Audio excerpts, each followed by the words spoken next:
அஸ்ஸலாமு அலைக்கும்.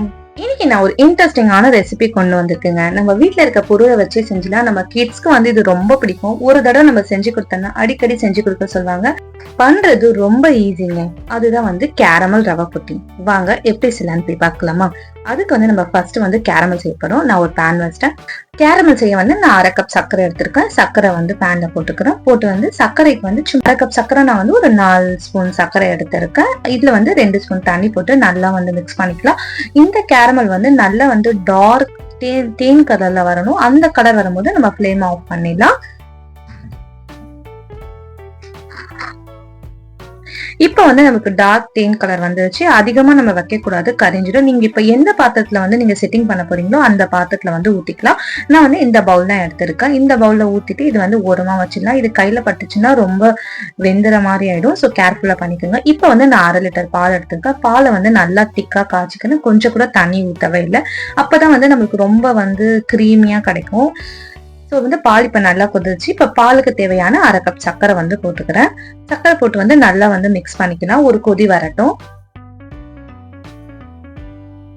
இப்ப சர்க்கரை நல்லா கரைஞ்சிருச்சு. இப்ப 2 டேபிள் ஸ்பூன் நான் பட்டர் எடுத்துக்கேன். பட்டர் போடும்போது நல்லா சாஃப்டா வரும் நம்மளோட கேரமல் புட்டிங். ஸோ பட்டர் போட்டு நல்லா மிக்ஸ் பண்ணிடலாம். இப்போ ஒரு கொதி வந்த அப்புறமா நம்ம இப்ப ரவையை சேர்க்க போறோம். ரவை நான் 1/4 கப் ரவை எடுத்திருக்கேன். இப்போ ரவையை போட்டு நல்லா மிக்ஸ் பண்ணிடலாம்.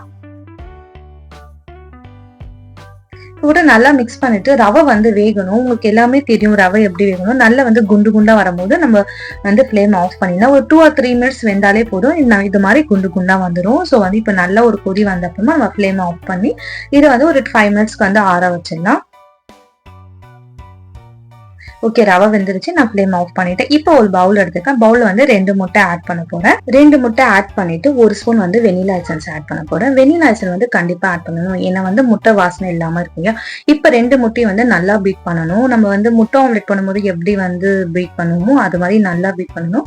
2 முட்டையும் ஒண்ணு சேர்ந்தாப்ப வரணும். அப்பதான் முட்டை வாசனை இல்லாம இருக்கும் கொஞ்சம். இப்ப முட்டை நல்லா பீட் பண்ணிட்டேன். பீட் பண்ணி முடிச்ச அப்புறமா இப்ப நம்ம செஞ்சு வச்ச அந்த மிக்ஸை இதுல கொஞ்சம் கொஞ்சமா போட்டு மிக்ஸ் பண்ணறேன். மொத்தமா போட்டுன்னா அங்கங்க திட்டு ஆயிடும். கொஞ்சம் கொஞ்சமா போட்டு எல்லாமே மிக்ஸ் பண்ணிட்டேன். இப்ப எல்லாமே நல்லா மிக்ஸ் பண்ணி ஆயிடுச்சு. இப்ப நம்ம கேரமல் பண்ணி வச்சிருந்தோம் பாத்தீங்களா, அது நல்லா செட்டிங் ஆயிடுச்சு. இப்ப அதுல நான் இந்த மிக்சரை ஆட் பண்ணிக்கிறேன். ஸ்லோவா ஆட் பண்ணணும்.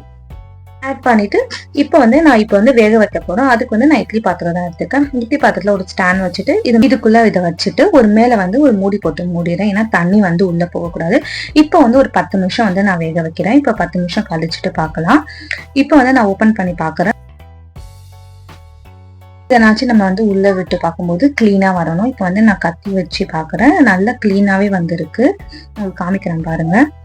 அப்படி கத்தியில ஒட்டிட்டு வந்துச்சுன்னா இன்னும் ஒரு 5 மினிட்ஸ் நீங்க வேக வைக்கணும். இப்ப நல்லா கிளீனா வந்துருச்சு. இப்ப நான் வெளியே வச்சுட்டு ஆற வைக்கிறேன். நல்லா இப்ப ஆறுச்சு. இப்ப கத்தி வச்சு நான் ஓரத்தை கொஞ்சம் லூஸ் பண்ணிக்கிறேன். அப்பதான் நம்ம பிளேட்ல டிரான்ஸ்ஃபர் பண்ணும்போது ஈஸியா வெளியே வரும். இப்ப நான் பிளேட்க்கு டிரான்ஸ்ஃபர் பண்ணிடுறேன். ரொம்ப பார்க்கவே ரொம்ப அழகா ஜூசியா, சாப்பிடும் போது அவ்வளோ சாஃப்டா இருந்துச்சு. அவ்வளவுதாங்க, நம்மளுடைய சுவையான கேரமல் ரவை புட்டிங் ரெடி. செய்யறது ரொம்ப ஈஸிங்க. மறக்காம உங்க கிட்ஸ்க்கு நாளைக்கு செஞ்சு கொடுங்க. உங்க கிட்ஸ் பாருங்க அடிக்கடி செஞ்சு கொடுங்க, கண்டிப்பா கேட்பாங்க.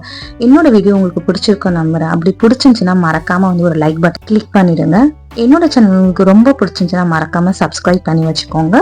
பெல் ஐக்கானையும் கிளிக் பண்ணி வச்சுக்கோங்க. அப்பதான் நான் போற வீடியோ உங்களுக்கு நோட்டிபிகேஷனாக வரும். உங்க ஃப்ரெண்ட்ஸ் அண்ட் ஃபேமிலிக்கும் ஷேர் பண்ணிடுங்க. அஃபா கிச்சனை இன்ஸ்டாகிராம்லயும் ஃபாலோ பண்ணிக்கோங்க. தேங்க்ஸ் ஃபார் வாட்சிங்.